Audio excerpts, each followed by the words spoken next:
Okay, on this video, we're going to learn how to rationalize the denominator. So the first type of rationalizing is with square roots. So if I have 1 over the square root of 2. Now, just like when you learn to take your fractions and reduce your fractions, and you always have to reduce your fractions just so that your answers will be the same. So you wouldn't leave an answer like 2/4, you would reduce that to 1/2. Well, the same goes with rationalizing the denominator. We always want to make sure that we don't have a radical in the denominator, so that we'll always have the same answers. So if I have a square root, all I'm going to do is whatever is under the radical here, I'm going to multiply the numerator and the denominator by that. And so here I have 1 times the square root of 2. And then on the denominator I have square root of 4. But what is square root of 4? That's 2. And so 1 over the square root of 2 is the same thing as square root of 2 over 2. And that's called rationalizing the denominator. So if I have 1 over the square root of 3, on this one I would multiply my numerator. Let's make it 2 over the square root of 3. So I'd ignore my numerator completely. I'm just looking at my denominator, and whatever this radical is, that's what I'm going to multiply by. So I get 2 square root of 3 over the square root of 9, which gives me 2 square root of 3 over 3. And then remember, you cannot cancel this 3 and this 3 because one's under the radical and one's not. You can cancel them if neither are under the radical, or you can cancel them if both of them are under the radical. But if one is under the radical and the other one is not, then you cannot cancel them. And so that would be your final answer on that one. All right, problem number 3. Now sometimes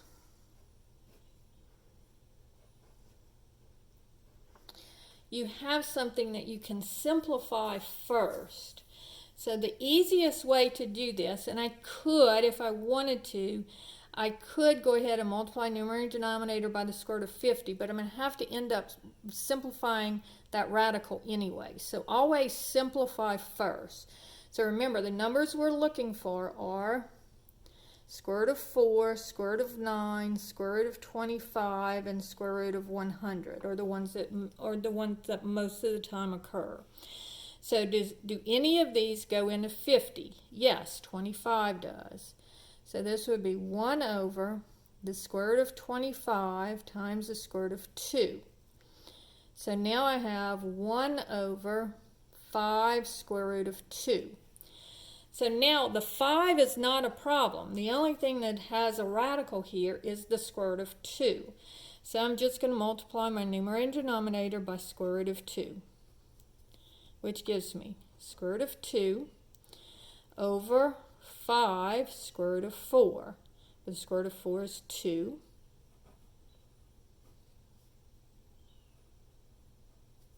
So I get square root of 2 over 5 times 2 is 10.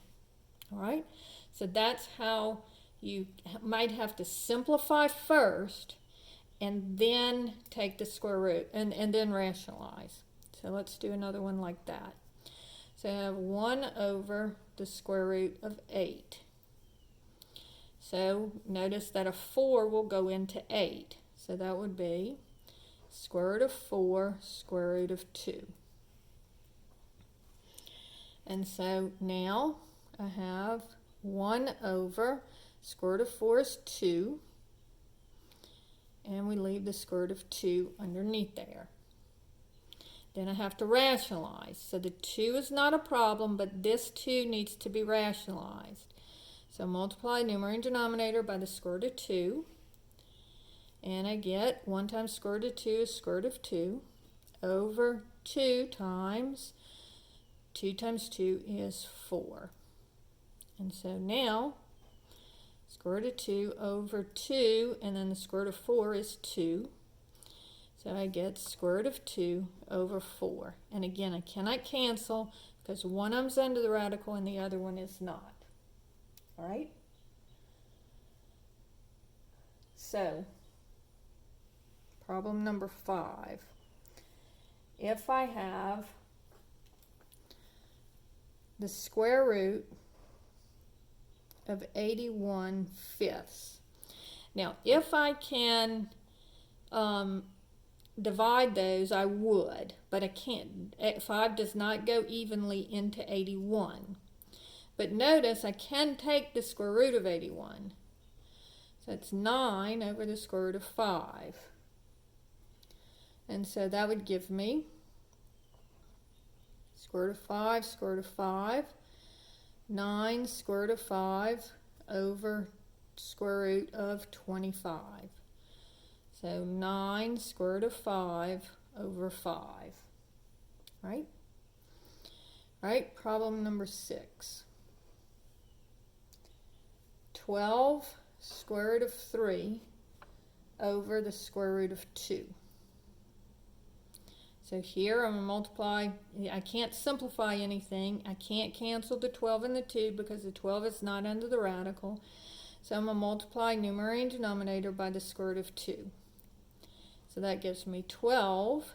And then I multiply, because these are both under the radical, I multiply those two numbers.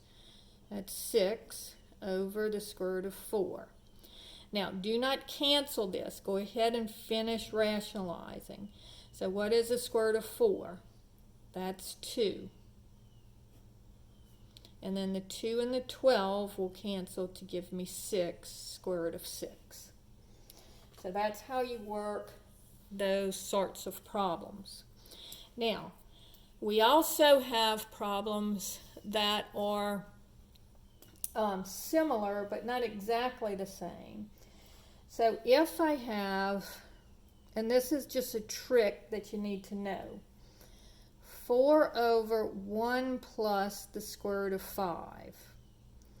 Now the trick here is to multiply by what's called the conjugate of this number. So in other words, same two numbers but opposite signs. Now watch what's going to happen here.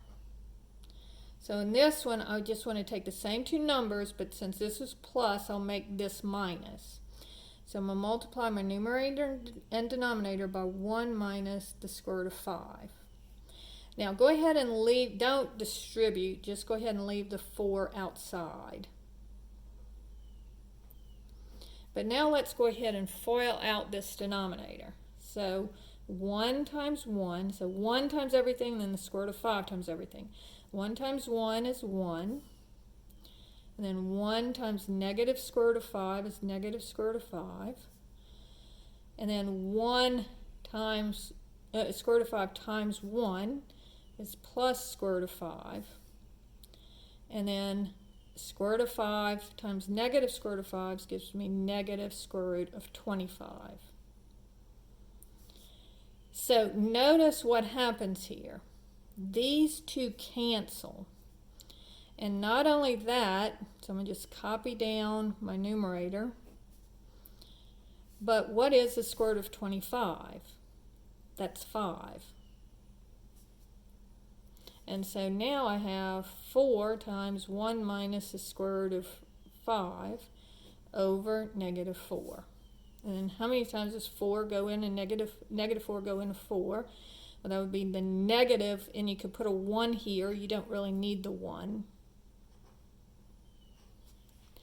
So you get 1, negative 1 minus the square root of 5. And if you wanted to distribute the negative, you could, but this would be fine as an answer if you wanted to make it negative 1 plus the square root of 5, and that be your answer. That's fine as well, because negative times negative is negative times positive is negative, negative times negative is positive.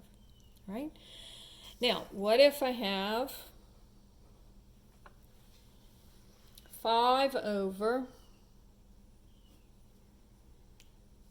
1 minus 2 square root of 3. Okay, now again, I'm going to use the same tricks. I'm looking for the conjugate. So this is 1 minus 2 square root of 3. So this will be 1 plus 2 square root of 3. So it's the conjugate. It's the same two numbers, but one of them is subtraction and one of them is addition.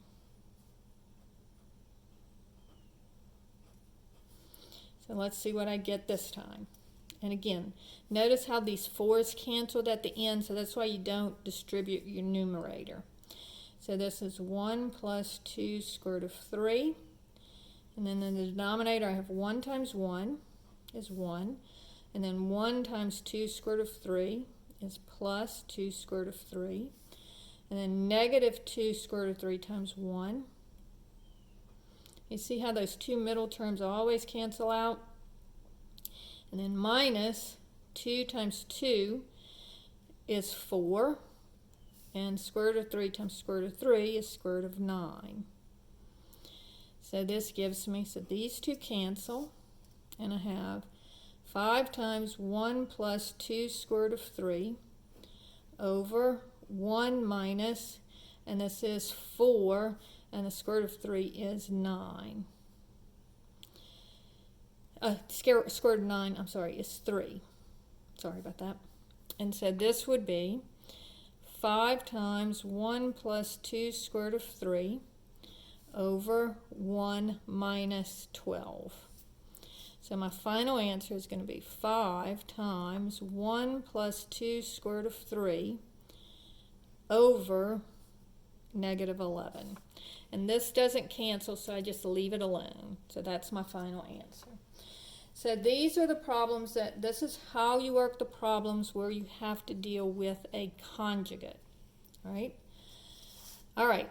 And then the last type of problem that we're going to have in this section is dealing with other roots. So problem number 9 here. If I have 4 over the cubed root of x. Now, notice that in order to take the cubed root of it, I would need to have x cubed here. So I'm going to multiply this by the cubed root of x squared. Because this is 3, I need my exponent to be 3. This one only has 1, so I need 2 more. All right? So, now watch what happens. So in the denominator now, I have the cubed root of x, and then remember, this exponent is understood to be 1, so I add my exponents and I get x cubed. And what is the cubed root of x cubed? That's just x. So 4 cubed root of x squared over x. All right? So when you're working with higher exponents, you have to look and see how many do I have, how many do I need. Here I had 1 and I needed 3. All right, so let's do another one like that. Problem number 10. The cubed root, 3 over the 7th root of a squared. All right, so here I have 2 of them. I need 7 altogether, so that means I need 5 more. So what I'm going to do is I'm going to multiply by, a to the 5th, 7th root of a to the 5th, because now 2 plus 5 gives me 7. So this would be numerator and denominator by 7th root of a to the 5th. So I get 3 times the 7th root of a to the 5th over the 7th root of a to the 7th. And this is just a. So 3 times the 7th root of a to the 5th over a. All right? problem number 11 says 2 times the cube root of x to the 11th. So that's going to give me, I'm going to multiply. First, before I do that, I'm going to simplify the denominator. And so because notice that this one is bigger than this one. So this would be the cubed root. So the number that 3 goes into that's a little bit smaller than 11 would be 9.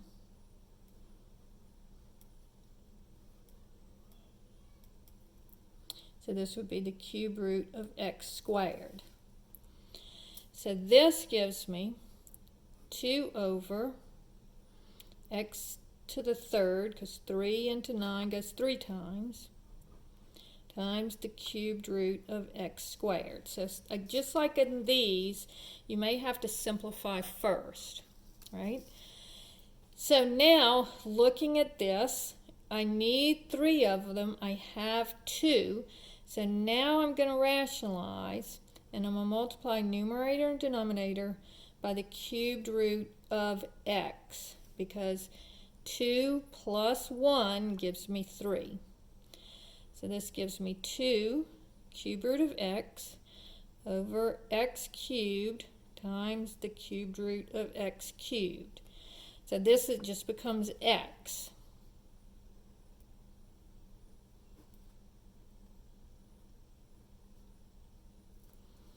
And so finally I have 2 times the cube root of x over x to the 4th. All right? Now, what happens if you have numbers instead? So let's say that I have 4 over the 5th root of 4. Now notice I cannot cancel them because one's under the radical and one is not. Now what you want to do here is you want to treat it kind of like the x's we did here. So this would be the 5th root of 2 squared, because 4 is 2 squared. So again, I need 5 2's, so that would be 2 cubed. So I need 5 2's, I have 2, so I need 3 more, right? So this would be 4 times the 5th root of 2 cubed over the 5th root of 2 to the 5th. So that gives me, now let's go ahead and simplify that. 2 cubed is 8, so I'll write it as 8, and then the 5th root of 2 to the 5th is just 2. So now I can cancel the 4 and the 2 because they are both outside of the radical, so I'll have 2 times the 4th root of 8. So that finishes up rationalizing the denominator.